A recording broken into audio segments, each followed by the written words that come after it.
Play.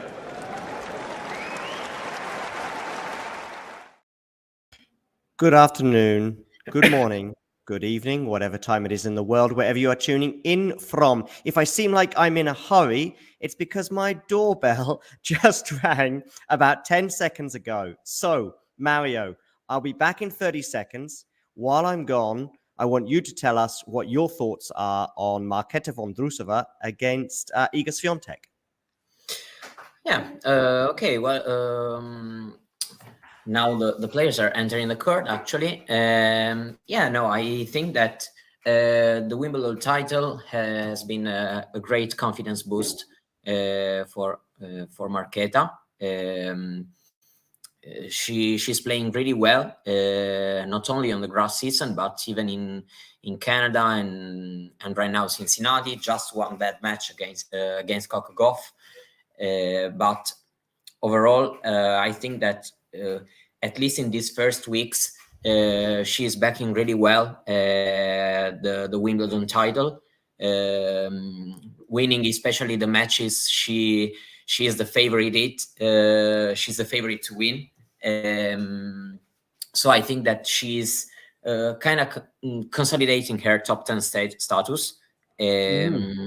So yeah, it will be interesting because we have seen Swiatek here and there facing some issues in these couple of weeks between Canada and Cincinnati. Yesterday, 6-1, 6-1 in the last two sets, but she had a pretty bad start to the match.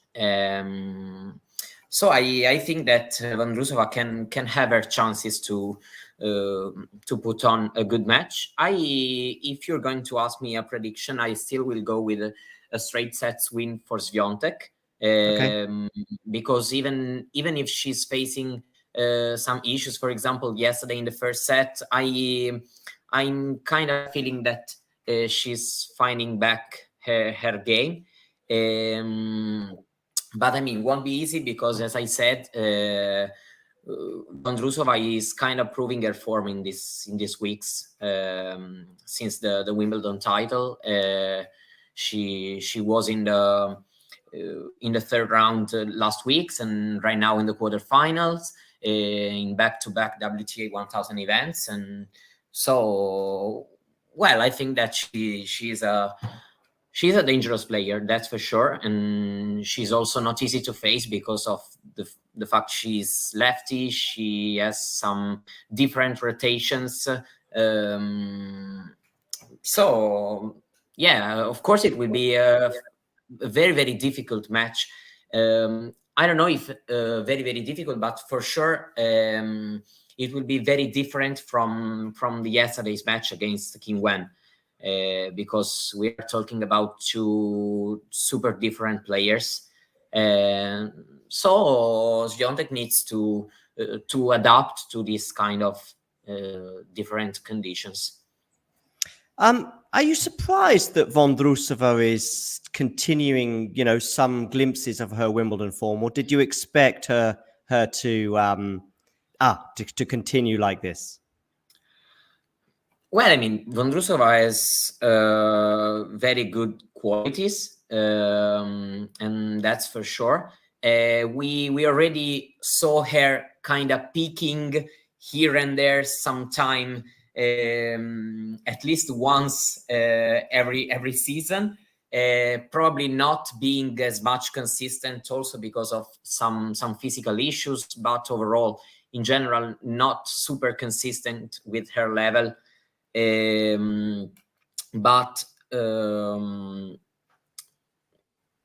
yeah, we with the qualities she has, the tennis she's able to play, also with the fact that she's not very common to play these days against a player like Vondrousova, so it can be uncomfortable for some players.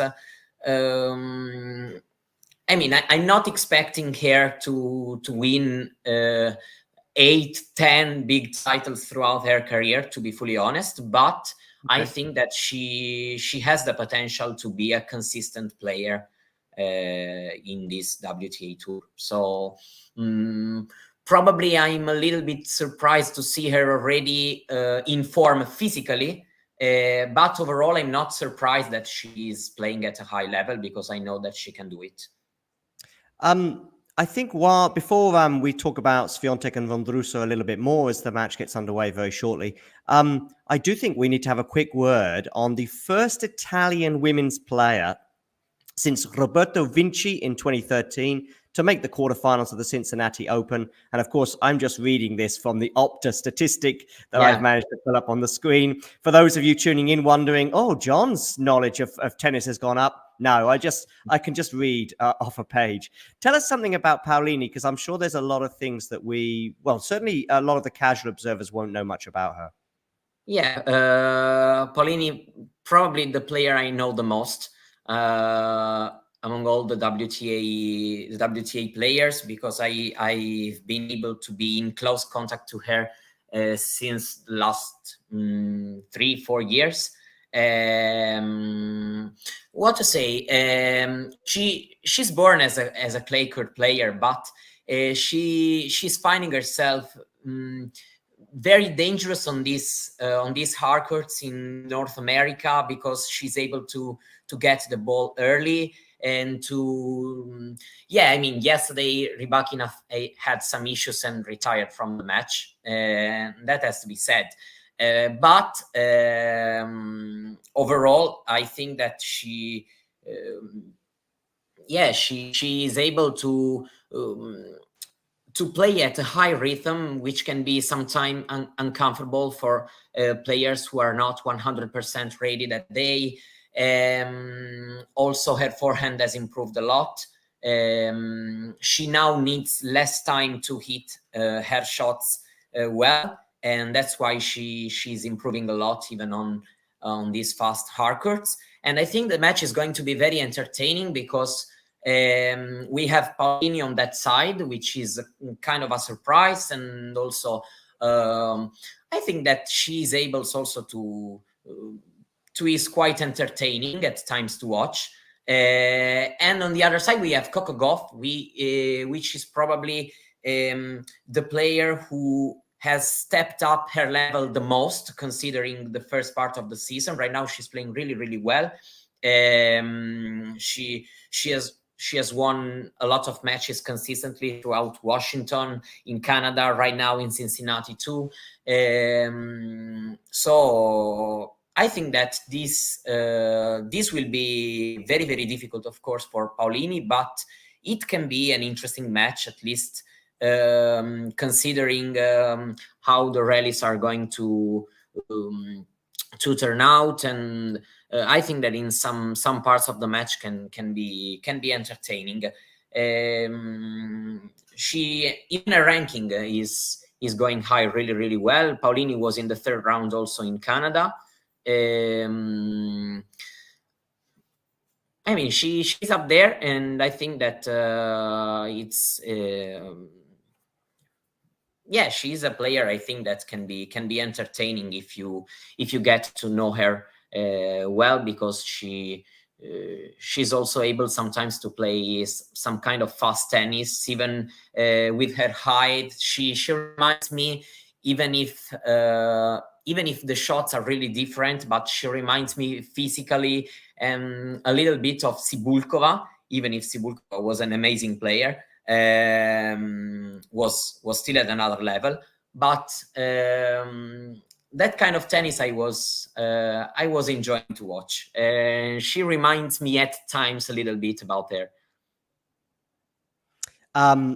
Just looking at these 8 players that are left in the tournament, I'm going to be quite boring and suggest that Swiatek, Muchova, Gauff and Sabalenka will make it through, which will make obviously a very competitive semifinals.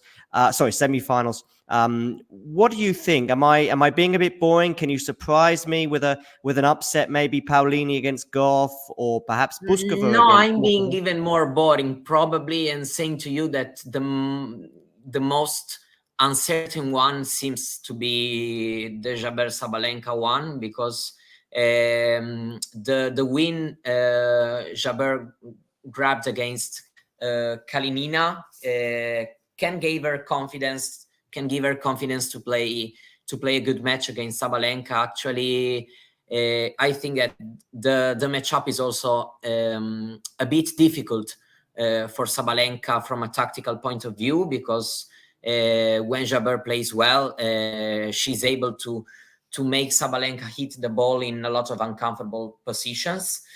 I'm honestly a lot of good things I said about Paolini, but I still think that Gauff is going to win this one. I think that Butkova can play a good match against Mukova, because Butkova has those defensive abilities which can bother Mukova quite a lot if she's not 100% precise with her shots and with her net approaches. So I think that probably we can see there. I don't want to even call a big upset, because there's not. I mean, Mukova is clearly, at least right now, a stronger player, but she can lose a match to Butkova, in my opinion. Definitely. I mean, I think that some of these are close. I would say that Swiatek is the favorite against Vondrousova, but of course, Vondrousova won Wimbledon recently. Sabalenka, Jabeur. I mean, Jabeur just beat her a few weeks ago at Wimbledon, so that could go either way. But the lineup is pretty good. It's pretty strong. Yeah. It's strong because Gauff won in Washington, and we have, of course, Mukova, which was in the final on the French Open against Swiatek, and Vondrousova and Jabeur were in the Wimbledon final. Sabalenka has been the most consistent player this year, at least in the race and also in Grand Slam events, reaching 3 semifinals. So I think that the lineup is pretty strong, and is stronger considering if we make a comparison with the ITP one. And I see Anastasia's with us. Hello, Anastasia. How are you? Oh, you're just on mute, maybe. Oh, there we go. Yeah. Hi. Morning. How you doing? Good morning, good afternoon, good evening. Of course, if you're in somewhere around Asia area, it could be close to midnight, etc. But there we go. Yes, maybe even tomorrow. I'm going to leave you before you switch your attention to Swiatek and Vondrousova, and I'll find a good, what do you call it, screen that's in sync with your commentary. But before you do get into that match, because we've got Swiatek has already held serve, somebody was asking about Kenin, and I'm going to leave you with that. And does anybody know where she is? Yeah, first of all, I want to say, Anastasia, that it's a pleasure for me, because seems like it's the first time we meet together here on a live show. So it's a pleasure to be here with you. That's the first thing I was wanted to say. Talking about Kenin, I mean, she's still in a little bit of up and downs moment. She clearly is in a better position tennis-wise comparing to last season. But still, I mean, she's still not the player we used to watch between 2019 and 2020. She has some good weeks, especially some good wins, like the wins she got against, you all know, for example, the Sabalenka win in Rome, and also against Coco Gauff at Wimbledon. But yeah, overall, she's still facing some incredible up and downs this year. Yeah. For example, in Rome, she beat Sabalenka. At French Open, she played the qualifying event and lost in the first round of qualifying, and then went to Wimbledon and beat Gauff in the first round. So yeah. And I was just looking to confirm, because I was wondering, wait, when was the last time? And I remember she did pull out of the City Open in DC, and she hasn't been back since. I think they said it was an injury of some sort. I'm not sure exactly. Morning, Ghosty. Not sure exactly what sort of injury it was, but she's been gone since the City Open. So it's been a while.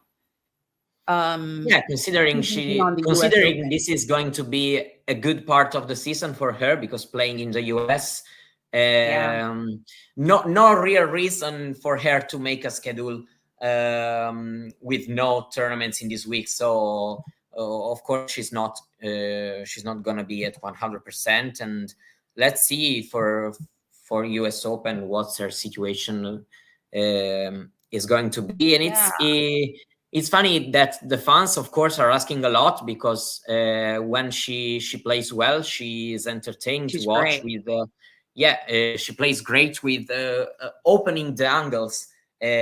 She's amazing in doing that, but also her return game is very, very good. And so when she has a good win, like in Rome, like in Wimbledon, the fans go crazy, because they're of course happy to see her again, and then they go a little bit disappointed, because she's still trying to find the physical form, and also bringing her tennis level up there for more matches in a row, and not just one or two. And hopefully she gets a little bit more consistent, because I think this season it's like she comes in and is such a huge hit. I think the match at Sabalenka in Rome, and then the one with Coco Gauff in Wimbledon, like they were just so exciting, and people were like, oh my god, she's back. Even other matches, I remember, for example, losing in 2 tiebreaks against Rybakina, I think in Indian Wells, when Rybakina went on then to win the title, so that result was pretty good. She played some good matches. She showed that she still got it, but she still need probably some work to get done to be able to, we hope, to get her level up there in a more consistent way. I don't know, I missed the beginning of this, so I don't know if you did this already with John, but did you talk about what you think about this matchup here, what between Swiatek and Vondrousova? Yeah, I mean, I've told that Vondrousova is backing really well after the Wimbledon win, and it was not easy, because at time, especially when you win your first major, is not easy to be to be ready in 2 or 3 weeks to play again at a quite solid level. And I also said that even if I'm still expecting a Swiatek win, Vondrousova is not easy to face, because she's different. She's lefty, and also she has those kind of rotation with the forehand, which can be uncomfortable. For example, comparing to Kim Wen, which Swiatek faced yesterday, this match is totally a different situation, technical and tactical. And so, of course, there are some things that Swiatek needs to. The scoring up here is a little bit ahead of my stream, but it seems that Marketa already has break point. I think I am really excited for Marketa. I think being such an unlikely winner, nobody thought she was going to win Wimbledon. She didn't think she was going to win Wimbledon. So being such an unlikely winner, I think I didn't have any high hopes of her coming into the rest of the season. I think a lot of times, especially on the WTA, I would say sometimes you have a Grand Slam winner who just then doesn't hold up to the title.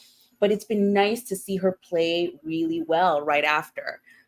It's actually been really great to see. So and for example, this one is kind of showing how well Marketa is feeling right now on court, because she missed the break point, but she went for it with a backhand down the line. She really tried to get herself the point, and this, of course, it's a sign that you are feeling well. You are ready to, I mean, not be not depend on how Swiatek feels and how she wants to play the rally, because you want to do it on your own term when you not be have intimidated. Not be intimidated either by coming on court with Iga and saying, standing her ground a little bit. It's nice. It's really good to see. I also think she's such a quiet winner. A lot of, I think, in the recent past, you'll get a Grand Slam winner and it's like they're everywhere all of a sudden. And she's just sort of, she won, and then she disappeared into her little house, and now she's back out playing tennis. And it's nice to see. It's nice to see someone defend their title like this. Yeah, absolutely. And for me, it's also important to remind everyone that we are talking not only about a Wimbledon champion, and also a silver medalist at the Olympics in singles, a French Open finalist. So we are talking about, and this all came on 3 different surfaces, for example. So we are talking about a girl who's able to play well pretty much everywhere in all conditions, that she's not coming up from nowhere with this Wimbledon win. It may seem because she's not been playing consistently due to some injuries, but since she was 19, she was already able to play this game at a very, very high level, to compete against the top players. And so I also really like the way she handled her Wimbledon win. She is also funny to follow on the social media. Oh, really? Yeah, I like her stories. I like to follow her, but at the same time, she's not on the front pages everywhere, which can be good or not. It depends on your own. And I mean, there are not clear rules for that. But I like players that are able to decide for themselves if they feel good in doing this or not. And if she's not feeling pretty well, it's okay. I don't mind either way. Like, if you want to be in front of every camera or if you don't want to be, I don't care either way. I just care about the tennis a little bit and showing that you can keep playing at that level and you can keep going that way. You know what I mean? So I think the most important thing is the tennis, and it's great to see that she's keeping up with that, at least. Yeah, no, it's also great to watch when players don't really lose that motivation, and then seems that they are hungry for more, because they've done it, and so they can do it again and again. At least they can try to do it again. So this start has already been pretty tight. Vondrousova is serving well. In fact, Swiatek is still kind of adapting to this lefty serve. I mean, basically, it's a little bit what I was expecting for this beginning, and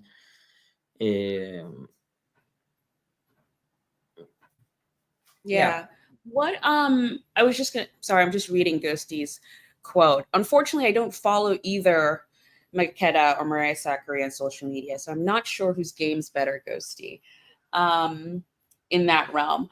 But what do you think of Iga's run so far on the North American hard court swing? Yeah, I mean, so far, in total honesty, still hasn't been anything really, really special. Not that it's going to be super, super important, because, for example, even last year, she didn't really play amazing tennis, both in Canada and here in Cincinnati. This hasn't prevented her to go on to win then the US Open. But still, if I have to judge on this, I mean, Swiatek is still here playing in Cincinnati, so who knows? Maybe she ends this week winning the title, and it's a total other story. But we've seen her struggling a little bit, even in some part of the matches, and for example, against Yeah, I mean, it was against Collis in Canada, not here in Cincinnati, but in Canada it was a pretty tight one. I was trying to remember. Yeah, no, I mean, the match she lost against Pegula, I think that, yeah, of course, it's more than okay to lose against Pegula on these kind of courts, but the serve was pretty off that day, and so that was just a little bit, yeah, I mean, but I would say a dangerous sign, at least in terms of the level she was serving at. Yeah. But for example, yesterday she had a really good reaction after starting really bad against King Wen. Yeah, I heard she changed her outfit, and I was like, oh, that's Yeah, new. she told that she changed the outfit, and then she went on to win 6-1, 6-1 the next two sets. Don't know if she I honestly don't remember which outfit it was. So no, but I think it was the black one. Today she has the white one, if I remember well. Yeah, yeah. Yeah, I don't know, her run so far in Northburg, it's been interesting. It's been interesting to see, because I think sometimes you think of her as being so super dominant and she just comes in and she takes over. But it's been nice to see the rest of the field, step up to her a little bit. Like even the match yesterday, her losing that first set, Yeah. I think it's because her opponent really just brought it to her. And it's nice to see that. You need that sort of active competition, even if she won it at the end, it was definitely nice to see. Well, She is, I have to say she that is sweetie. I'm liking a lot this 2023 season on the female side, and I Yeah. think that a lot of players have taken us a step ahead. Would be easy just mention, for example, Rybakina and Sabalenka, but even other players are. For example, Czech players are playing, all of them really, really well. Vondrousova, Yeah. Muchova, Kvitova is playing a very good season overall, winning a 1,500 title. Yeah, gotta say that you're right in this, and even the race to the WTA finals, if we're going to have them,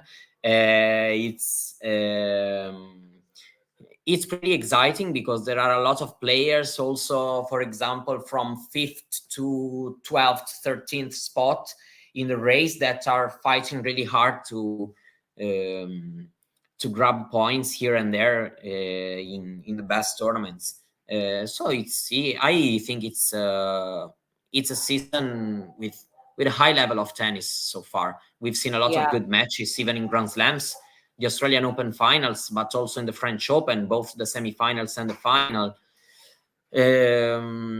Yeah, it's great. It's been great, for example, in Wimbledon to watch Jabeur after she had some kind of uncertainty, and then she went to Wimbledon and played at very high level. It's good, in my opinion. Yeah. Look at that score. Marketa's playing we have awesome. 3 break points. Love to Yes, see Swiatek it. is a little bit erratic. In I'm not sure what it is really, because she's kind of been like this all season a bit, as far as I've been paying attention. I remember in the French Open,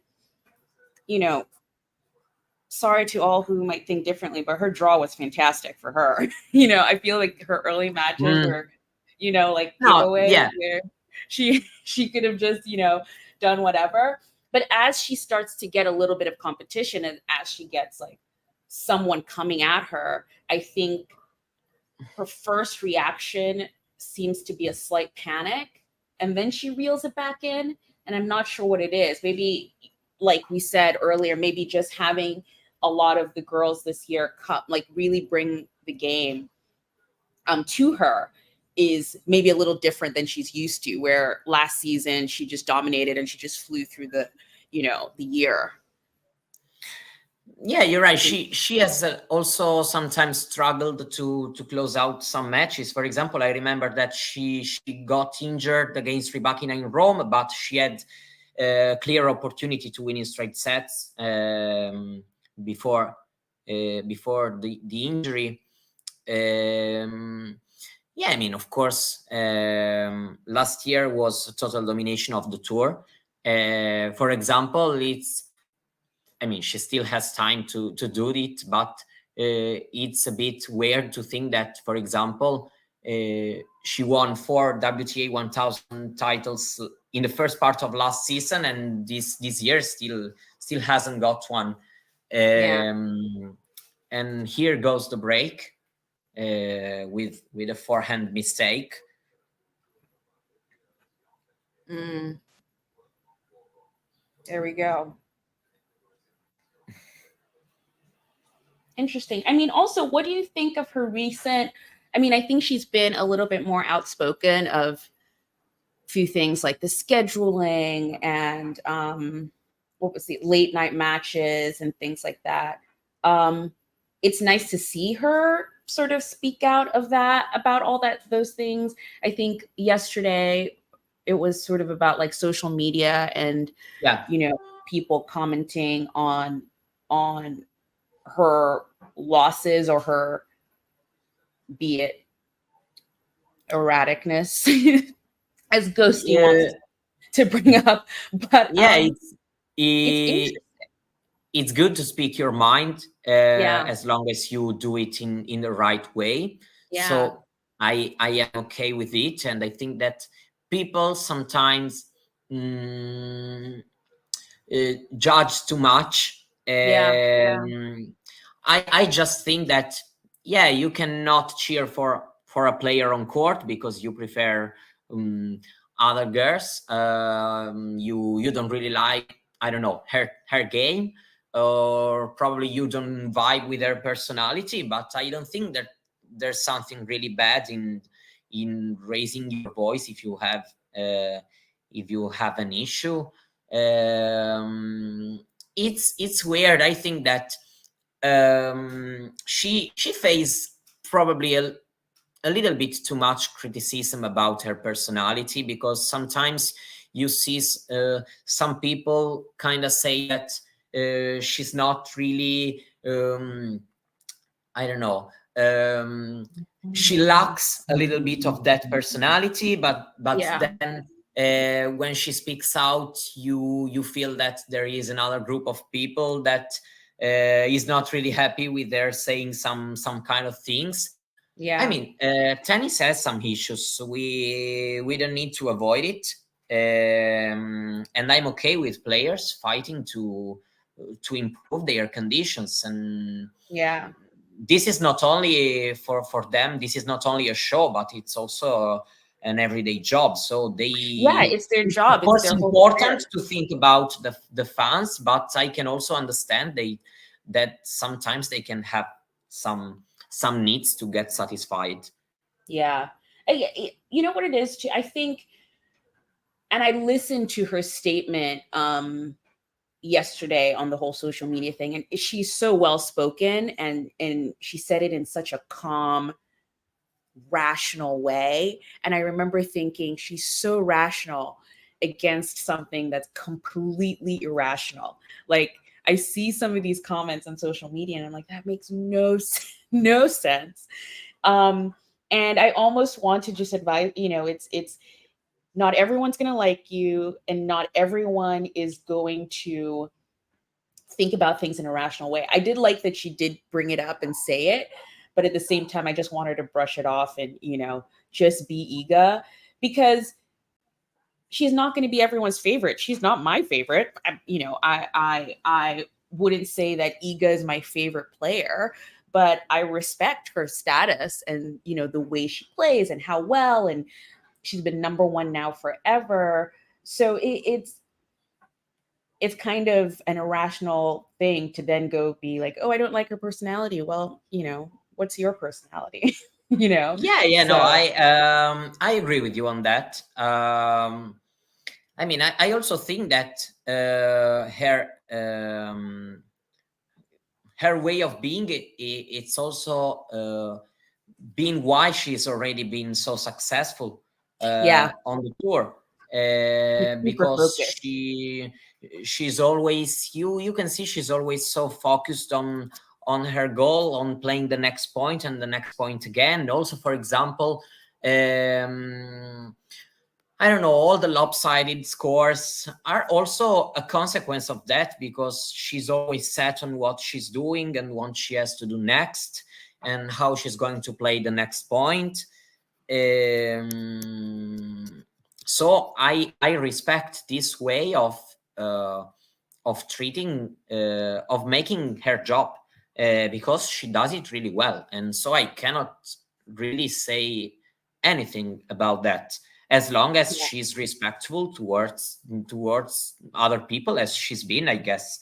And so I think that one thing is to judge her as a matter of personal tastes, and another thing is to, I mean, criticize her just because you like to do it, just like people do with a lot of with everything. Of players, to be honest. They always have something to do and to say, and because it's easy for them, because they never had to do anything, and so it's easy to criticize and judge. And but I just respect the way she does her job, as I said.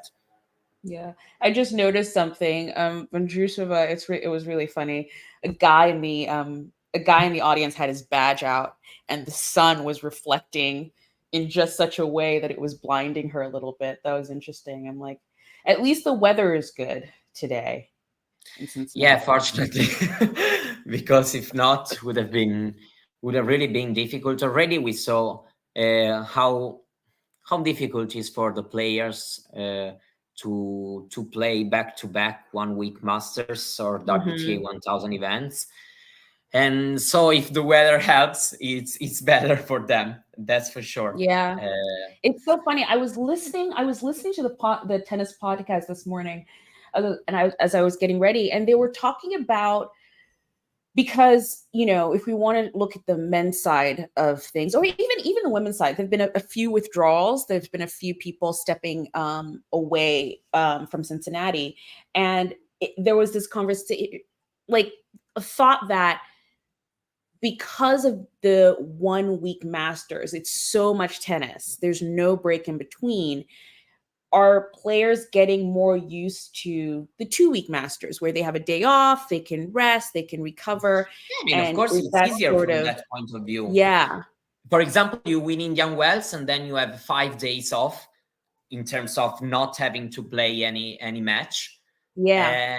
And it's of course easy because, for example, these little breaks lets you to travel and to go there and to have some days to train. For example, going from Canada to Cincinnati, if you are unseeded, you have to play, for example, already on Tuesday or on Wednesday if you are one of the top eight seed, which is not really a lot.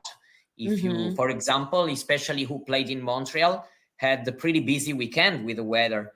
Remember, I didn't even realize, but on Sunday they played first round matches at Cincinnati when they were still playing on Sunday in Toronto. And I was Rybakina and Samsonova were playing their semifinal match on Sunday, while, for example, Ben Shelton was playing in Cincinnati the round one against Eubanks. And it's this makes the task tougher.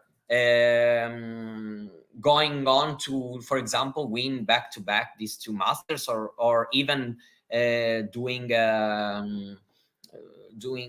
having good results in both events. For example, I was saying on the men's side, because I saw a tweet, so I know that on the men's side, especially if we exclude Medvedev, who won Canada in 2021 and was in the semis in Cincinnati. After that, for example, Djokovic, Nadal went on to withdraw from Cincinnati after winning Canada in the last years. Other players lost really early. Yeah, not easy at all. That has to be said. Pegula was kind of off yesterday. Was Really off. yeah. It's not easy physically and mentally. I know that probably for the fans, it's better to watch the 1 week 1000 event. Yeah. Probably not really useful to have them back to back weeks. I don't know. I don't know. Yeah, It's weird and I because don't right know. now It's super tight because it's sort of like, how else do they do it? Because they can't really have a break in between Toronto or the the Canadian Open and then Cincinnati, because then you're running up onto the US Open. And that just kind of makes everything a little too tight. But I'm all for the 2 week. I'm all for the 2 week Masters. I remember when it was first announced, the first thing I thought was like, oh, players, their bodies will hold up better. Like, tennis yeah, is to be such honest, I an agree with endurance you sport. because I'm not really. I know I can understand people because they like, for example, to watch on Monday the world number 20 facing the world number 23 in a first round clash, Mhm. and I can understand why this is this is amusing for the fans. But I always think also at the other aspects of this game, and so I have. Sometimes I prefer the 2 weeks format. Yeah.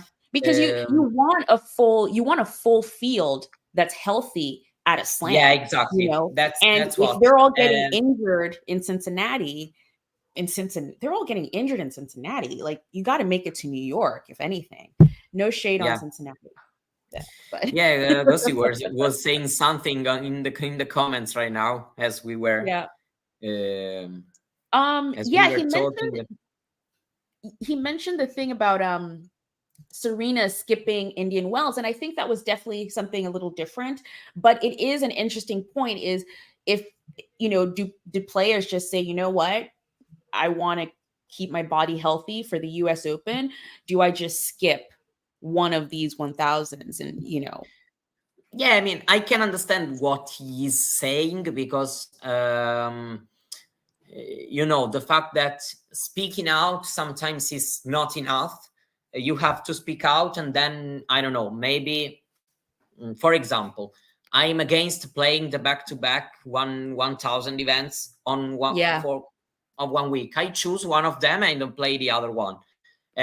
And if the WTA wants me to play both, the WTA needs to find another solution, because if we don't find another solution, I'm not going to play them back to back, for Yeah. example. Yeah. I can understand this.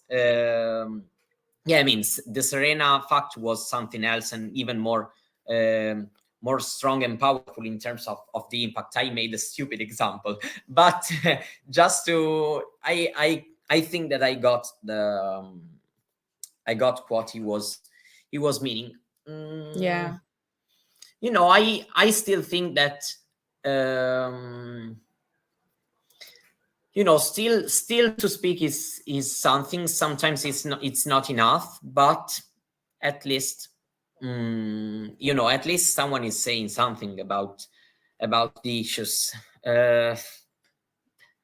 It's pretty difficult, I know, because you know Yeah. how it's not really easy to be an athlete. For example, we know how Osaka struggling with the media, for example. So it's not easy for everyone then to face some attacks, and Yeah. here right now we are 15:30. Who has a 30? I'm behind. Okay. Also, I sorry, don't but understand. 15th on Swiatek serve. So Okay. Vondrousova is 2 points away from winning the set. I'm And literally I'm 3 points away on my tennis channel stream. Why is the uh, stream so behind? It's ridiculous. yeah, judging what's happening, I would say that, to be honest, it's not a spectacular match. Vondrousova is he's doing what she has to do. I She's would doing what say she that needs to do, in but this. she's serving great. Yeah, I she's think serving she's really serving well. so well. She's doing things well, and but I think that still, yeah, I think Swiatek can really do better than this. That's my first thought when I watching this first set. Because Vondrousova is playing well, absolutely, but that hasn't really been, for example, a very tight game or some spectacular rally. It's been a pretty ordinary set so far, with the exception that probably it's going the other way in terms of how the most would have predicted. But yeah, that's basically. Yeah, Jeannie, Tennis Channel is always a little behind, but I feel like this is the longest delay I've had in a while. Gotta say that here in Italy, we don't have WTA in streaming, so I use the public TV. Oh, nice. And so I'm not on the stream, and that's probably why I'm 3 points ahead of you. Let's say that I'm pretty much live. You're live, yeah, which is the way to be. But I think because I use Tennis TV for watching the ATP, while the WTA, I don't need to do any subscription because our public TV is showing all the WTA events. And so it's easy. It's good because right now we're going to have also the US Open, first time that Grand Slam is entirely showed on a public TV, and so I'm pretty excited to. I mean, that's the thing too, though. I think everywhere else, like tennis is just not as big as it was in the 90s here in the States. So everything is just so siloed and, yeah, right. Here it's probably a bit the opposite. I mean, we are like in a kind in a golden era. People are interested in watching tennis. Even, I mean, casual fans are sometimes tuning in to watch some big matches. Yeah, for the Italian players or not, for example. Let's just say this: after Wimbledon, the Wimbledon men's final, our, I don't know, a TV, gotta say, sorry, TV journal. Like the network or the channel. Yeah, the public TV in Italy was, I mean, doing the news for the Wimbledon finals and saying, oh wow, I mean, commenting on the TV. Right? We are in this golden age for tennis. I mean, again, I think in general tennis is having a resurgence, but with a lot of things in the States, they need sort of an American story to attach to it. You have things like Carlitos and Iga, and everyone's sort of like, oh, all these new, bright stars. I can understand that right now, even if American tennis is super, super deep, I can understand that there's not a Serena Williams anymore. No. And until one of them wins a slam, no one cares. I can understand. I can understand even because I also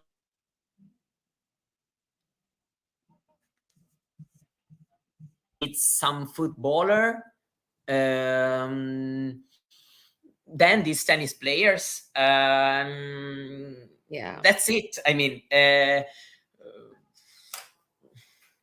we here there's not incredible interest in other sports. So basically everyone follows, for example, football, tennis, and sometimes basketball and volleyball. But you have that's great. I think a bigger sports culture. Talking about sports in general. American football, here baseball. Something happened. What? I don't know. I don't know. How are you? Where are you in at the score? But you're going to watch. Oh, really? Right. They're about to Marketa's serving for Love the set, 30. basically. Oh, I'm gonna watch it. Okay.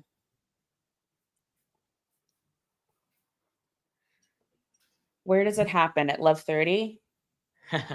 No, I mean, Okay. Swiatek just played uh, a great game. I'll just say that.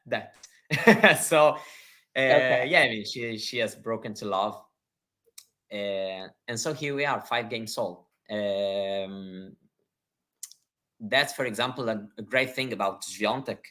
She Even can pull yesterday, it out of a Alcaraz against hat. Tommy Paul was great in turning things around in important moments. Mm-hmm.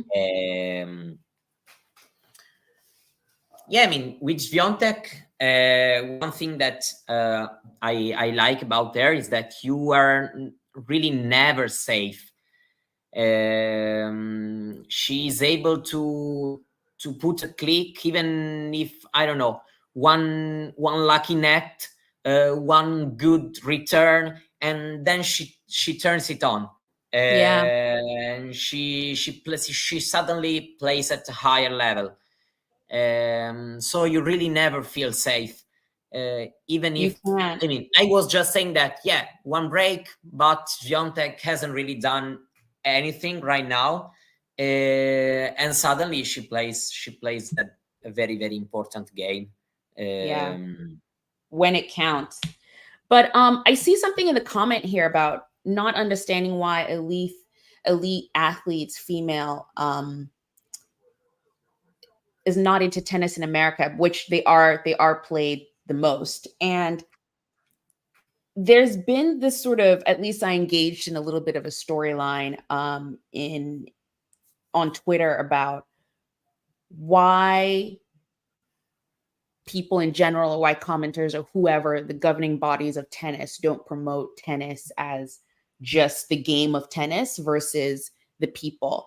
And this is especially, I think, relevant to American tennis. This commenter brought up the WNBA, and I remember the last basketball college matches, there was this huge storyline of these two players going at it, and it just became an entire story. And all of a sudden, people in the States who hadn't before or watching, or hadn't to that level, were watching female college basketball, which just doesn't happen. So I think, especially with American sports, like, there needs to be a storyline that people can hook onto, be it Serena and Venus Williams, the two sisters who came out of Compton, and here they are on the big stage playing, tennis all over the world. They need that sort of story to sort of grab onto, and then the sport itself becomes more popular. That's why everyone was looking to someone like Tiafo to like carry it on, or Taylor Fritz or something like that. But they just haven't had the consistency, and they also haven't won slams to take that popularity a little bit further, even though it is starting to break through. I think with Chris Eubanks in Wimbledon, people started finally to be like, oh, tennis, and paying attention. I think this US Open will be a good measure of if they can get the crowds that they did last year, of if tennis is coming back. Yeah, but I mean, steadily. there are a few things about sports in general that I admire a lot about your culture. And this makes also a little bit more difficult, for example, for tennis players, but it's because sports media, at least what I feel here from where I live, it's that in your country, in the US, they talk about a lot of other sports, and a lot of other sports personality are rich, gain money, gain visibility. Here in Italy, nobody talks about, for example, I don't know, I make an example, golf, or Yeah. I don't know, here we have, I don't even know, but you have understand what I I mean. So, for example, if you want to approach to some different sport, not the the 2-3 most popular ones, you don't really know where to go. No, you don't. Yep, that's a good point. And That's I think that, point. you are you have a little bit more of, not a little bit. You have way more of all-rounded sports culture, and this, of course, makes it a little bit more difficult for tennis, for example, because there's more competition. Yeah. So sorry, but did Marketa just break back? Yeah.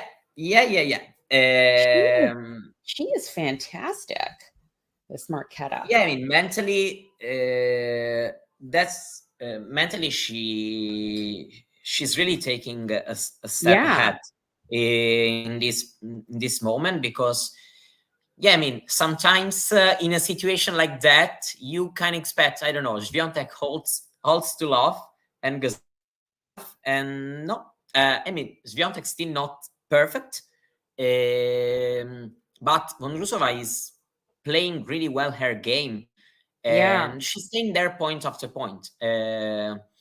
And even if it seems, I don't know, a stupid sentence, because I don't know, it's used a lot, but it's really what you have to do. And only great players are able to kind of forget about what the score is and about what just about almost, that's such a great point, about forgetting what just happened, taking it away from your brain and like moving forward. I love her attitude. Really love Marketa. Again, she's not someone who I paid attention to before Wimbledon.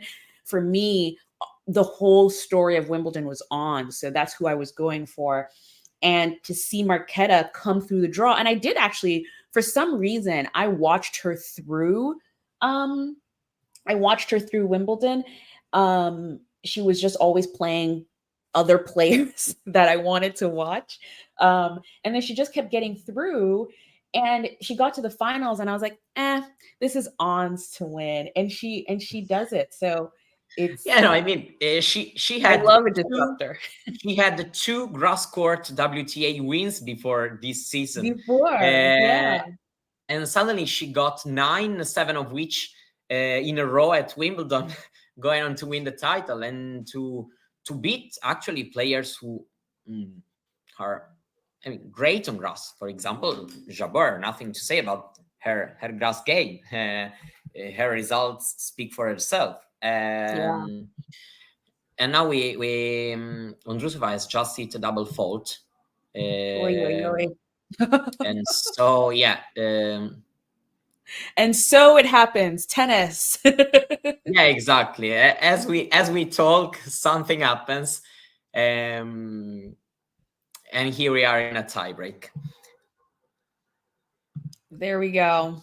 I love this sport so much. I really like the way things can turn around. Yeah, so quickly and easily. I mean, if we are here talking about this match, there's going to be a reason. Yeah. Okay, tiebreak. Let's go. Let's see how this goes. Again, Marketa's been serving well, so looking at her to take this one on the laptop. Just a moment. Okay.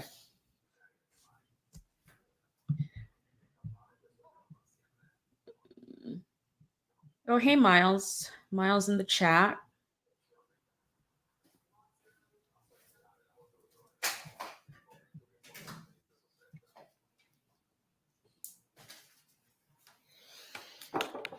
Okay. Oh, I see.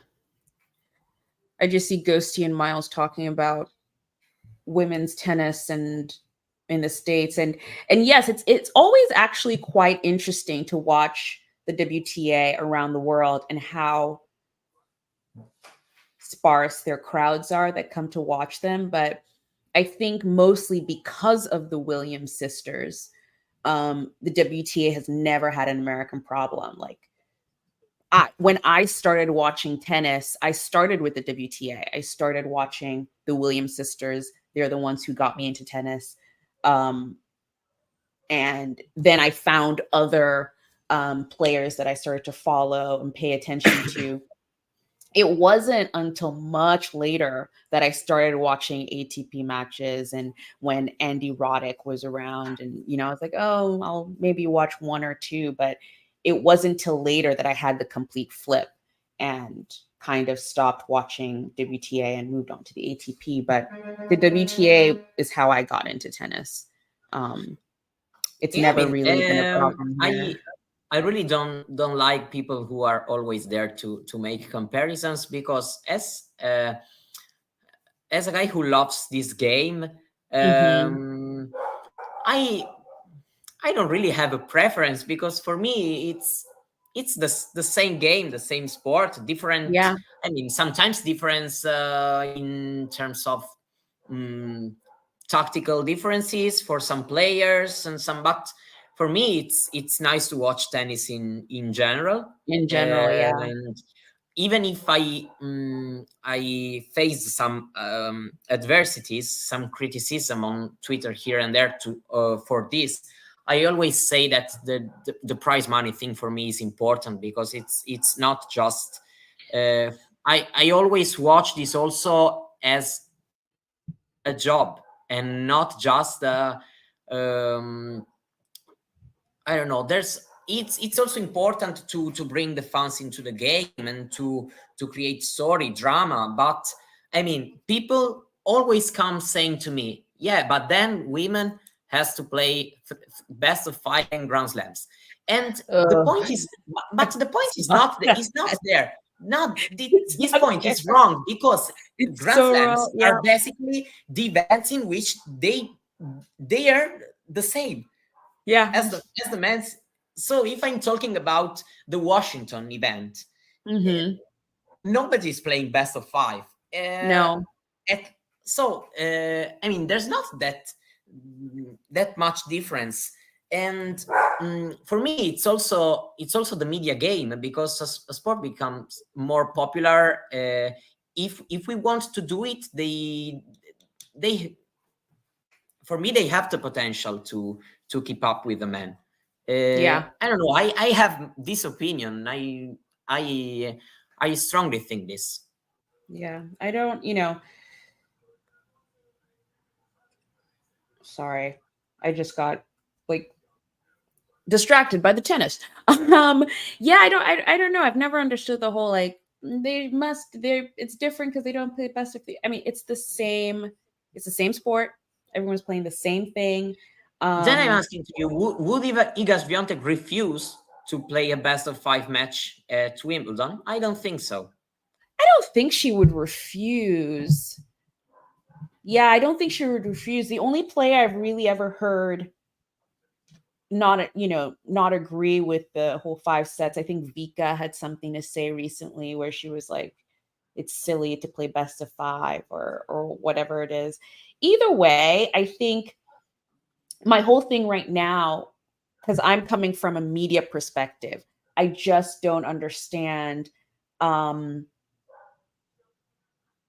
don't understand why the WTA doesn't market their athletes the same way as the ATP does. Yeah. I can't. Don't tell me. I can't turn on please, Twitter, because I'm mad about this. I can't turn on Twitter or anything without seeing a video of Alcaraz on a bike, a video of, some other ATP player doing something funny, some game with this, and that's what attracts fans. They're like, oh, yeah, you're right. Look at how funny this video is. Who is this person? Let me learn more about them. Let me engage with it. Then you become a fan of this person, and you move on to be a fan of the sport. WTA players, you almost have to go look for them yourself. You have to be like, yeah, but I mean, who is this person? Just compare the ATP finals with the WTA finals. Oh yeah, I mean, the ATP is in Turin. A player qualify, and he has their peak projected on the mole in Turin. Yeah. I mean, there are small things, but they make the difference in the They end. do.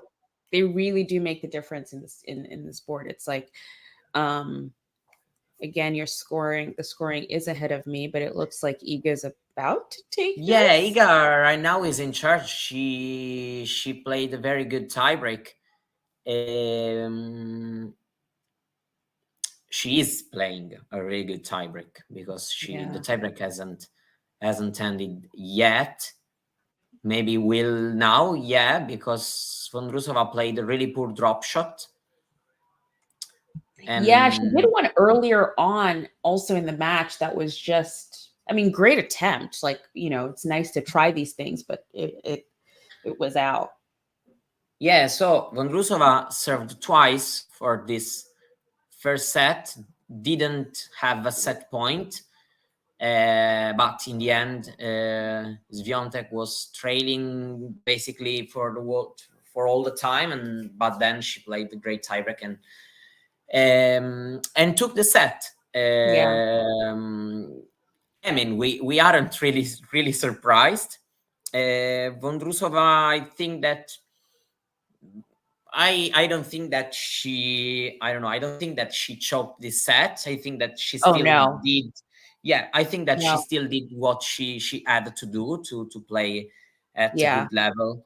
I mean, just hasn't been enough in the crucial moment, but mostly because Swiatek played really nice points to take the set. She played when she, like they say, she, in the important moments, she showed up and she got the set. So I think Vondrousova actually played really well.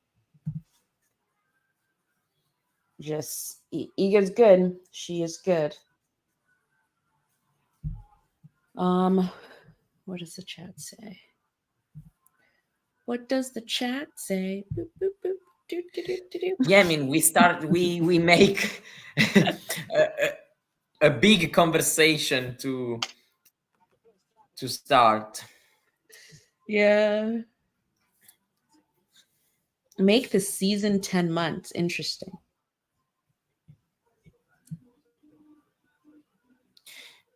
Yeah, it's okay, even if probably I would do with 2 breaks on 1 month. I don't know, probably two long months without tennis can be a little bit too much.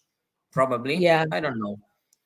I mean, again, I'm sure there are tournaments that can possibly go away. It's really funny because I think, wait, where's Iga going? Do you think she's going to go change her clothes again? No, I don't want to lose Paris-Bercy because it's the only Masters I can afford to go. So like, don't lose that one. Lose the rest. I'm going this fall there. Oh, nice. Oh, that's been great. Maybe they lose one of Canada. No, they can't. I was going to say the States, we have 3. We have Indian Wells, we have Miami, and then we have Cincinnati. That might change to Charlotte, or like it might come east, which if it comes east, then I'm like, don't get rid of it because then I can go. But I guess a weird thing is that as a comment was saying, a weird thing is that especially the men, they have basically 3 weeks of season, and the whole 3 weeks they spend them playing exhibitions and going to Saudi Arabia and to exactly. So in some way you feel like the season is too long, but the other way it seems like these guys don't want to stop playing tennis. I don't know. This is true.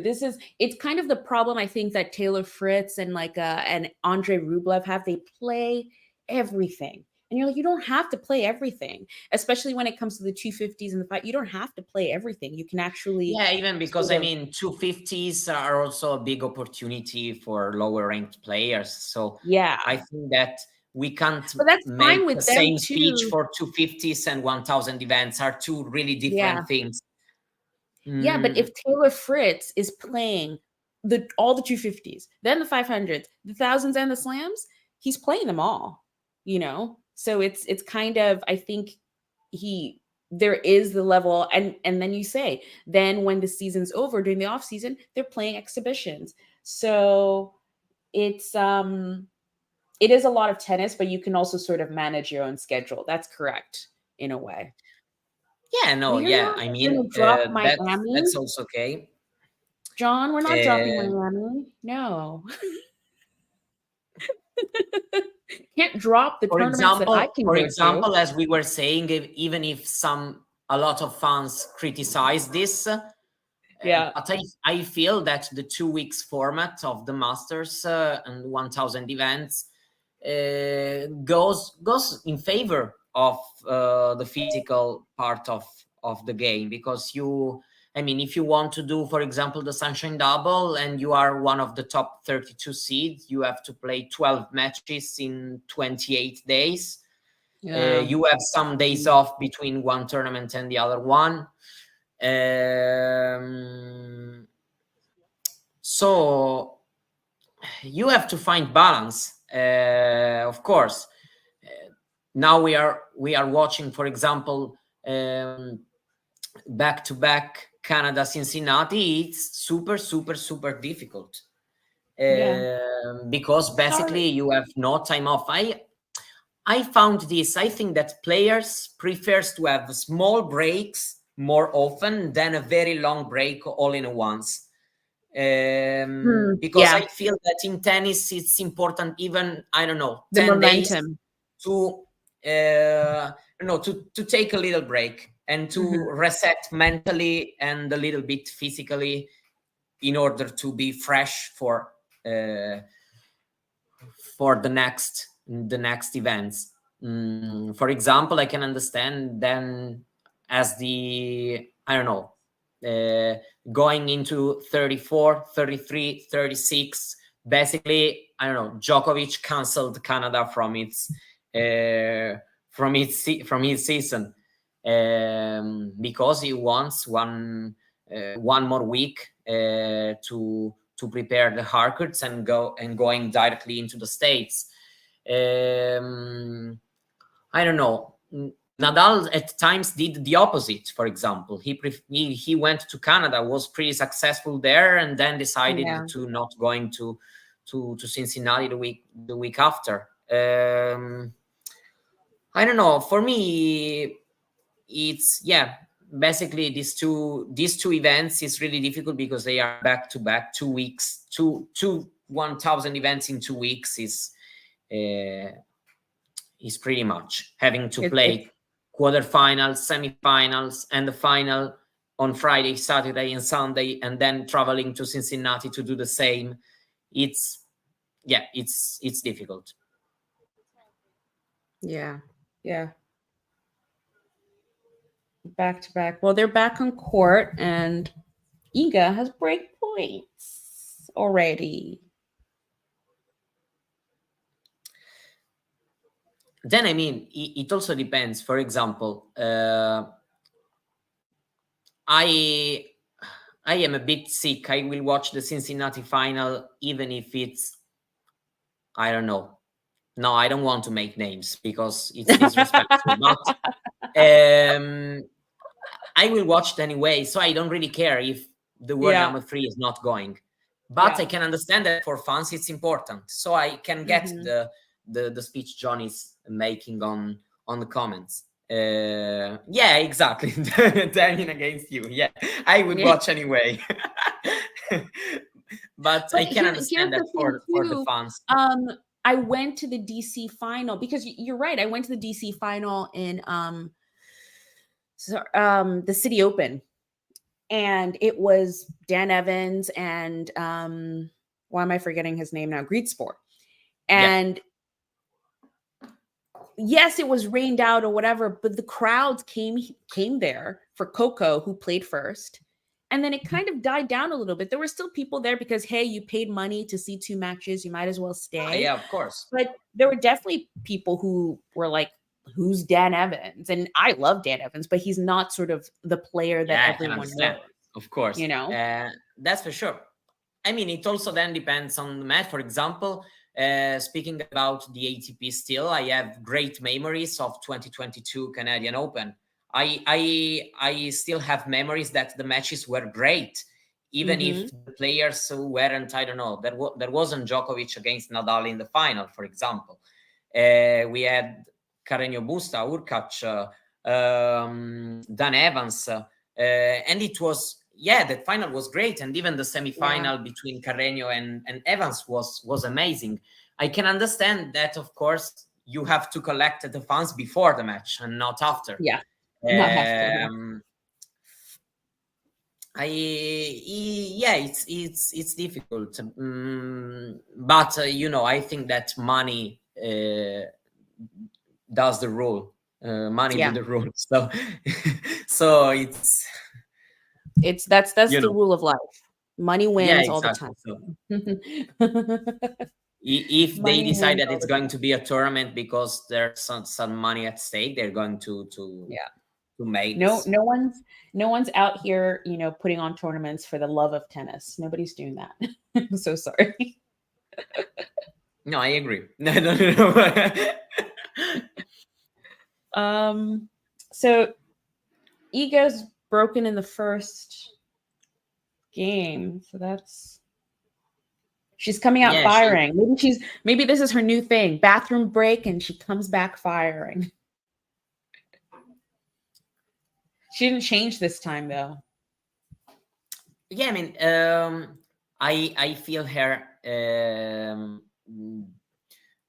not great with the serve, as I saw also in Canada. I mean, even right now, she, here a pretty poor return from Vondrousova, but overall, I mean, usually, I don't know, Swiatek wins the tiebreak, then has the break, and then eats the match. And it still doesn't feel like that. But tomorrow Italian football is back. I don't know how many people are interested in that, but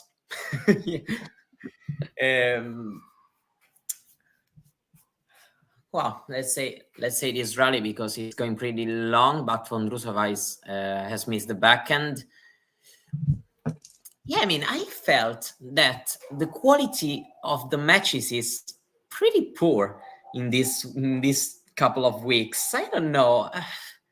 I really do think a lot of them are just like, it's Cincinnati, it's great, but I have to protect myself for the US Open.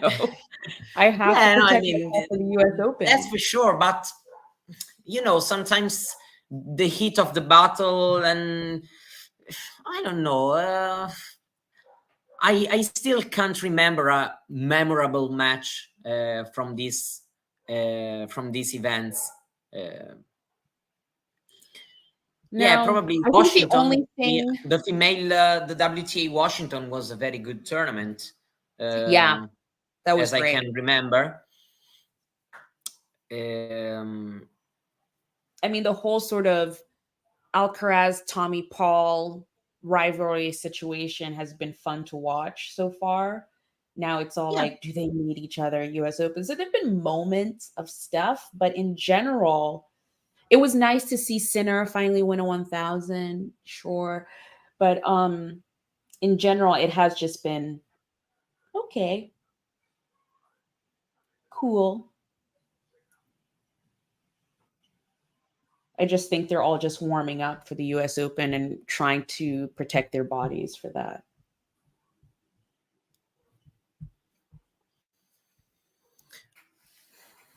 Yeah, I mean, it's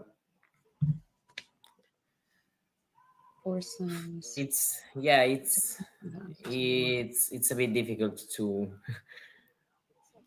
get into this. I mean, probably these I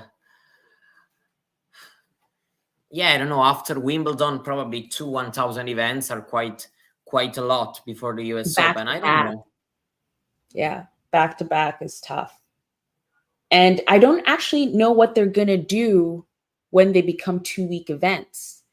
Does the US Open push to later? Yeah, I guess that basically they are going to, I don't know, to cut the July swing. The sort of post Wimbledon clay court. So basically, Canada starts 1 week before, and the US Open starts 1 week later.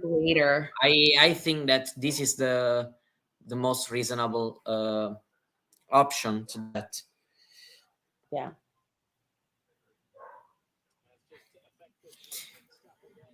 Interesting.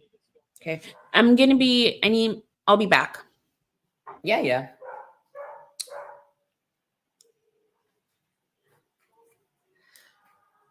Yeah, Iga Vondrousova is serving well right now, so she has two game points. Swiatek is up a set in the break, 7-6 to love.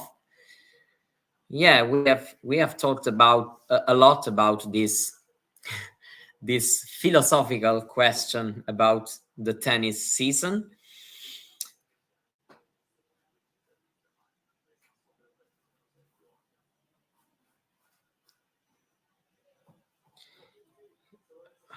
Yeah, that's basically right what you are saying, John. But yeah, I don't know. Some players like to play less. Some players always want to play. I don't know why. Who is my favorite for US Open? It's a super difficult question right now. I feel a lot of uncertainty.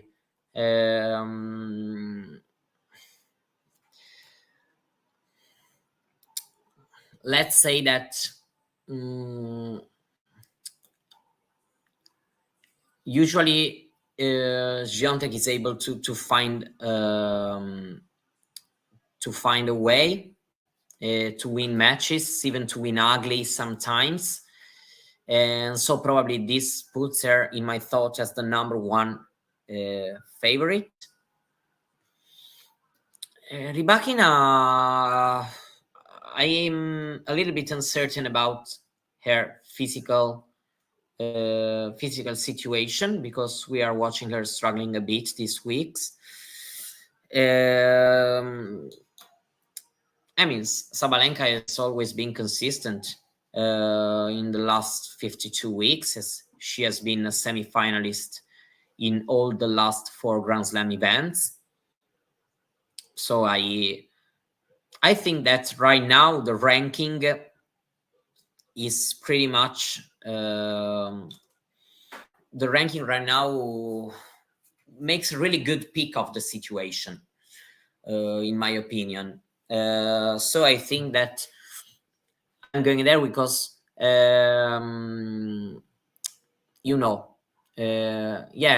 Pegula hasn't still got past the quarterfinals at a Grand Slam, but I think that you can put her as a clear 3rd or 4th favorite for the event. I think that the ranking right now is pretty much accurate on the women's side. I feel that these are the strongest player, and I think that even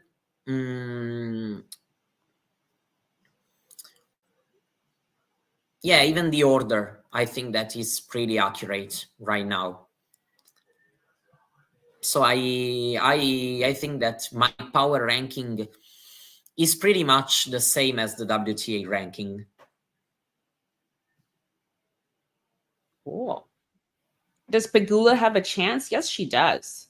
I think yes. Has a chance. 100%. I really don't think that this quarterfinal thing is letting down her chances. I think that she has a good chance. Yeah. Then of course we're going to watch the draw, because we know that the WTA has all these players ranked, for example, from 15 to 30, who are really dangerous. And so, for example, there are players who can be unplayable for one day. For example, I don't know. Curious to watch how, for example, Ostapenko is going to be in the draw, just to make a casual name. So it's going to depend on it also. Yeah, I think again, Pegula, it's a weird sort of reversal, or it's a little bit of what Iga gets, where I think people look at Pegula's personality and judge her based off of that. It's so weird because I don't know, everyone says, oh, she just gets to the quarterfinals and stops. I'm like, I know a lot of players who probably would be like, I would love to get to the quarterfinals every single tournament I play. Yeah. Yeah, me too. I think she's super consistent. I think she has a chance at the US Open. Well, to be honest, you mentioned the personality, and I'm really becoming boring in saying this a lot of times, even on Twitter, but I love her personality. Yeah. It's so cool. Find her an amazing player to follow, follow her journey. She's a cool story for me, and she speaks well, and she also, when she opened her heart, talking about her family and the bad things she went through at the beginning of the year or last year. Also, I mean, with time I started to like her a lot more and more and more. I think that she is a great sports personality, gotta say. I can understand that for some people it's been a bit of a struggle probably to fall in love, but I think that she's getting used to to be a top player, and she's doing it really well right now. Terry, which part would I say? What part, if she was an American? I will answer that question. But then we also have another one here. Can Ons recover mentally? That's what I'm waiting for. I hope so. She has a lot of points to defend at the US Open. And can she recover mentally and cross over the finish line? I hope so. Do you think she can? Well, I mean, I think that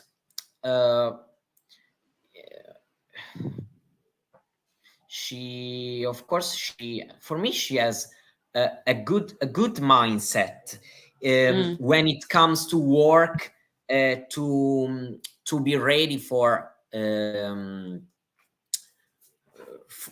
next big event. She's not being good in handling the pressure going on when it's been, for example, the final of a Grand Slam. But overall, I think that at least in terms of the mindset, what she's saying to the media, and I think that she's telling the truth. I think that she can recover, even because, I mean, then when in the end, this has been her biggest chance at Wimbledon, but at the same time, she's not been that close. In 2022, she was closer to the title. She was up a set on the break. She was in control of the match. So she has that regret. This year, what's the regret? Having played bad. But I think you can recover from that. Yeah.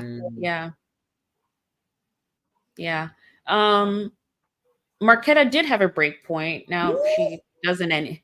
Ooh, what? Because I'm behind. Yeah, it's been a bad mistake from Vondrousova. So Swiatek held. And that's a good hold, actually, because setting a break point. And Vondrousova on deuce played an amazing return. Right. And just to answer Terry completely 100%, if Pegula was an American, I would say the exact same thing. I think if you're getting to the quarterfinals of every event you play, not saying she has, I haven't even looked to see if she does, but she is quite consistent. It's the same speech I said for Sinner.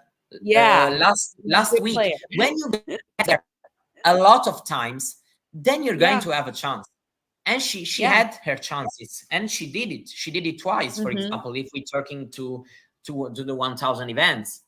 So I mean, even if you have a negative quarterfinal record, it doesn't really matter, in my opinion. You have to use at least some of your chances. And in the end, she did it.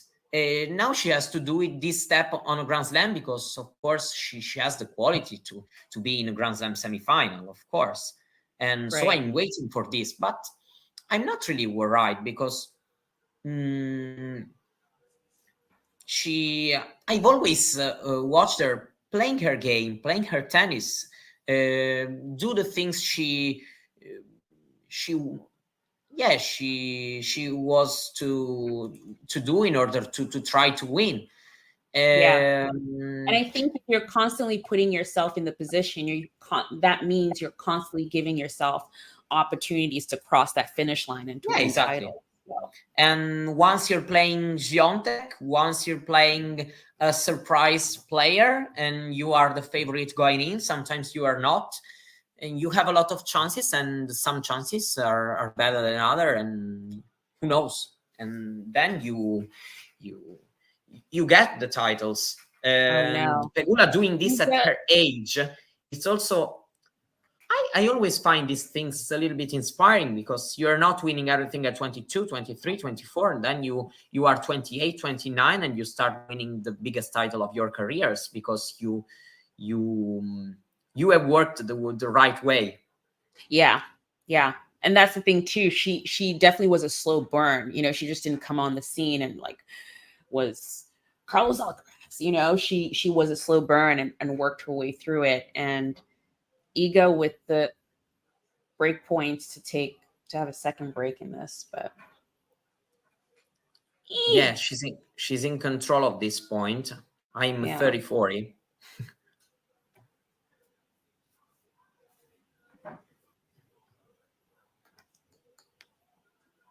Yeah, I think definitely in the second set, Marketa has made a few errors that have cost her a lot. Being honest, it often happens when you lose a set like that. That was very especially close, when you do it against a player like Swiatek, then it's not easy at all. And there she goes with the double break. So this is already her best career result in Cincinnati for Swiatek, and so she can improve this one by getting to the semis. Who are her possible opponents next? Mukova or Butskova. Oh, okay. I think it's that one. Yeah. Oh no, wait. Yeah, because it is it? No, it's the other one. No, it's Paulini or Goff. Yeah, Paulini or Goff. Sorry, you're right. It's really weird the way I came to that conclusion, because if Butskova is later, Butskova won over Pegula. And Butskova is written later than Mukova, so this is the bottom half. Okay, interesting.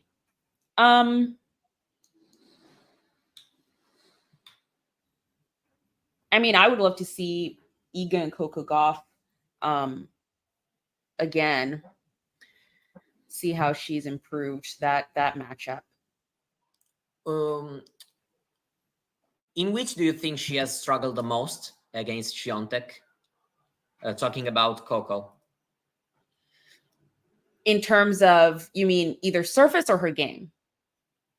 No, I mean in general. We know that this has been a pretty rough matchup for Gauff. I have my idea, but I wanted to ask you why it's going really difficult for her.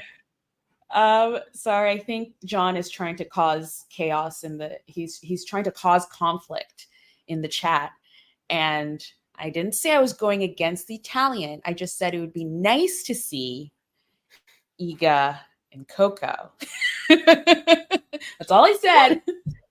I gotta say that no, I mean, with me you can say this. I'm not. I mean, I like the Italian player, but I'm not a super.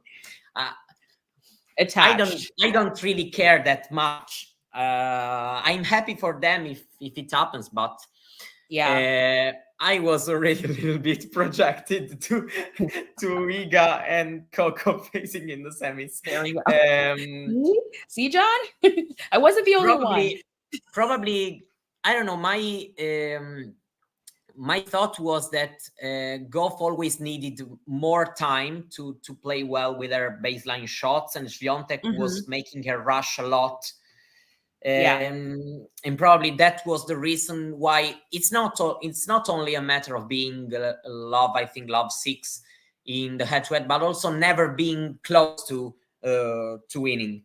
I think that this was the main reason. Yeah, we know we always spoke about the forehand, and in general, I think that she likes to play with more time.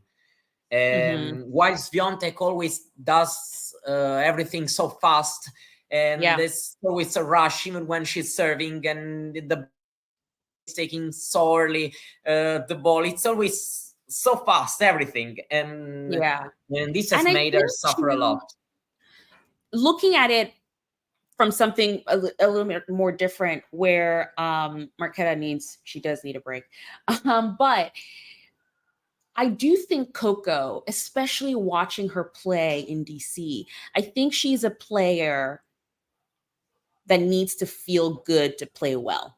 Yeah, also. I think her emotions definitely affect her emotions, and sort of the outside conversation, I think, affect the way she plays, because I think she's a great player, but every time she meets with Iga, like I remember the first time where it was like, oh, here she is. She's in the finals of the French Open, and she's super young, and she's, there was all this expectation, and there was all this thing, and then she just froze. 18-year-old. Yeah, exactly. She just froze in that moment. And then the second time it was like, oh, here we are again, French Open, like what's going to happen? And her forehand sucks, so she kind of. And right now it's worse and worse because she wants that win. I mean, exactly. Everyone is expecting that because, I mean, also, I feel like, of course, given her age and she's a promising talent, people are also wants that rivalry to develop.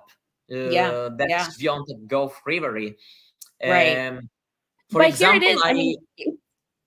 If we see it again, I have to say that it would be nice to see this Coco post DC win play Iga, because I think she does have a different aura around her. I think she's a lot happier with her camp.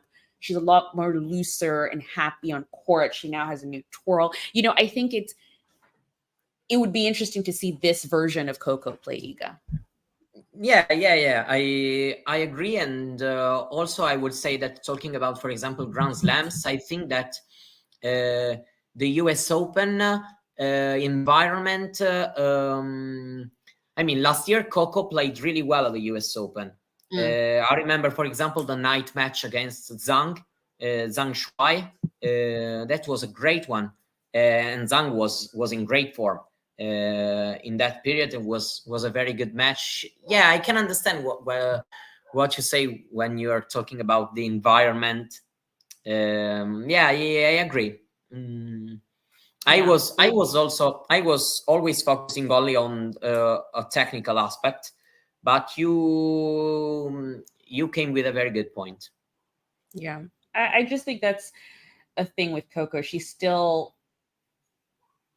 And maybe because she doesn't have maybe a high level of technical shots and things like that. But I think she's a player who is affected by what's happening around her a bit. But she's been playing great. She looks so happy on court, which is always nice to see. It's always nice to see. Man, oh man. So does Marketa hold here? Does she hold? Or is this done? Yeah, Swiatek right now is not missing a single ball, to be honest. She's doing very, very well. Who's that? My mom coming home, and the dog is crazy happy. What sort of dog? Oh, this was cool. I saw this shirt that Djokovic signed for Monfils. I thought that was really funny and cute, which coming from me, you know, I don't think I've ever said anything Djokovic has done was funny or cute, but this was funny and cute that he signed his shirt. Yeah, let's say the match point. Really? It's funny. In my opinion, it's funny. It's really funny. It's yeah. While this match has ended, not very competitive second set after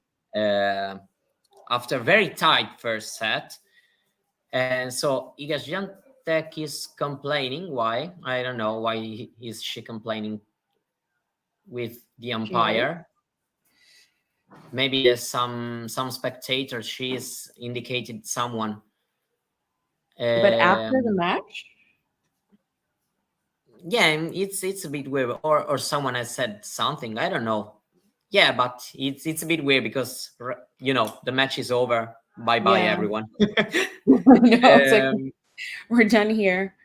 Yeah, so she's still talking with the umpire. Anyway, she's in the semifinals of this Cincinnati Open for the first time in her already successful career, and she's going to play either Paolini or Goff. We know she's going to be the favorite in the semifinal, that's for sure, given how successful she's been against Goff in the past, and also because if she plays Paolini, of course, she's going to be also the favorite. But it's going to be interesting. This version of Coco Gauff is promising. Paolini is playing really well at the moment. So it's all going to see. Yeah, it's been, just like yesterday, that's been a bad start for her. Here she's been better in avoiding to lose the set. Yesterday, the moment in which she's been off has been pretty long against Kim Wen. Today she's been able to recollect herself pretty quickly. She broke twice when Vondrousova was serving to take the first set, and then she went easily away with it. How did you find Swiatek? Oh, she's not here.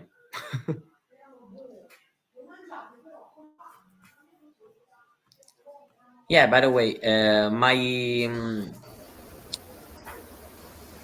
thoughts are still a little bit so. She can play better, but overall she played a very good second set, and so that's an encouraging sign. Sorry, I was trying to listen to what Iga was saying to the umpire, and I think it had something to do with Marketa taking her time, but it just doesn't make any sense. The handshake has been pretty cold. Yeah, has been pretty cold. But she definitely was saying she was saying something about Marketa taking her time, and the umpire was trying to say no, it was actually her time. Either way, see, these sort of things, I'm always like, the match is over. Who cares? I agree. I agree with that. In this, I agree. The match is over. Even because, you need to. I always think that you need to complain at the right time. Yeah. If it's not the right time anymore, It doesn't make any sense at all. Yeah, exactly. If she had said that in the middle of that set, I would understand. But the match is over. What's important now is that you're into the semis and go concentrate on that. Yeah, yeah. You don't need to look into I that. agree with you on this. Yeah. Anywho, huh? We are watching the stats. Vondrousova ended with 26 unforced. One less than Swiatek, but Swiatek has 24 winners and Vondrousova only 10. We only have the first serve percentage, which was, I mean, average 65 and 60.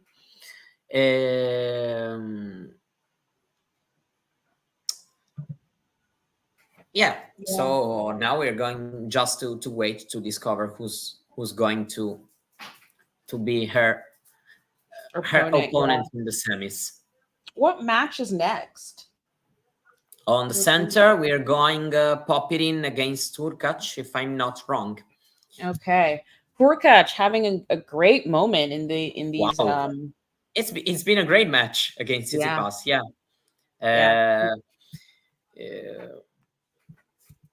Tsitsipas not having the best moment, but I wasn't expecting his level to be that high.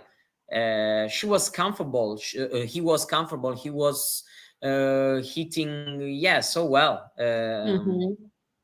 Even the forehand was at a quite high level. Yeah, it'll be nice if we get another rematch from Toronto if both he and Carlos make it through. That'll be fun to watch. Yeah, Ghosty is thanking us, and so we are thanking him to staying with us. Thank you, Ghosty. Yeah, thanks for hanging out. This was great, and maybe I'll see some of you later today. Not sure, but I'm gonna head out now and have a bit of lunch. Yeah, seems fair.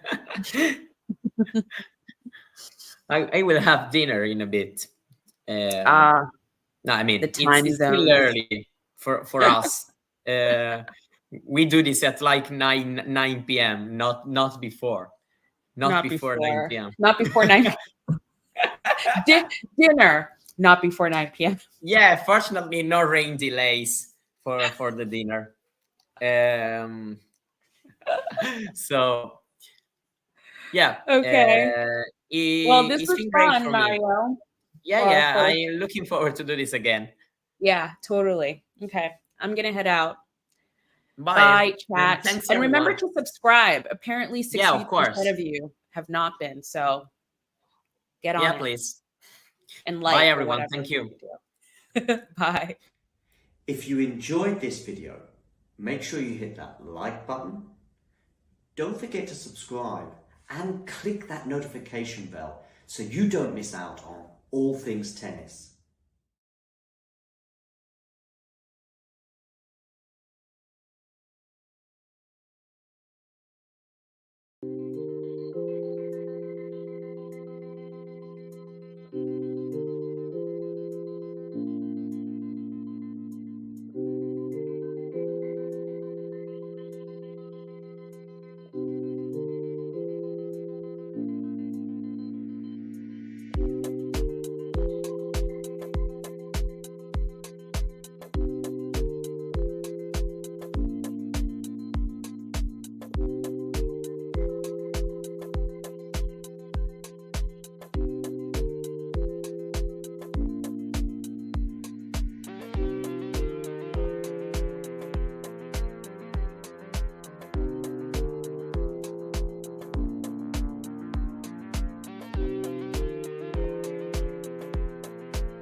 Thanks for tuning into this watch along. While there's a break in play, here's a reminder to hit the like button, subscribe, and click that notification bell. Your support helps to keep the channel going. While we're here, you can now become a member to enjoy perks, including badges for the live chat, but also bonus material such as interviews with top players from both ATP and WTA tours. The membership link is pinned in the live chat. You can also follow us on Twitter, Facebook, and Instagram. So whether it be serves or volleys, forehands or backhands, serve bots or drop shots, we've got you covered. Whether that be via our website, talking-tennis.com, where you can read features and interviews from our top writers. Or if you prefer us in audio form, you can subscribe to our podcast on Apple, Amazon, or Spotify, or wherever you get your podcasts from. Remember, we offer you wall-to-wall coverage via our regular watch-alongs, magazine shows such as Nick's WTA Weekly or Damien and Mario's ATP version. Plus, we deliver top content from people on the ground, actually at the tournaments, so you get even nearer to the action. So, what are you waiting for? Hit that subscribe button so you don't miss out on all things tennis.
If you enjoyed this video, make sure you hit that like button.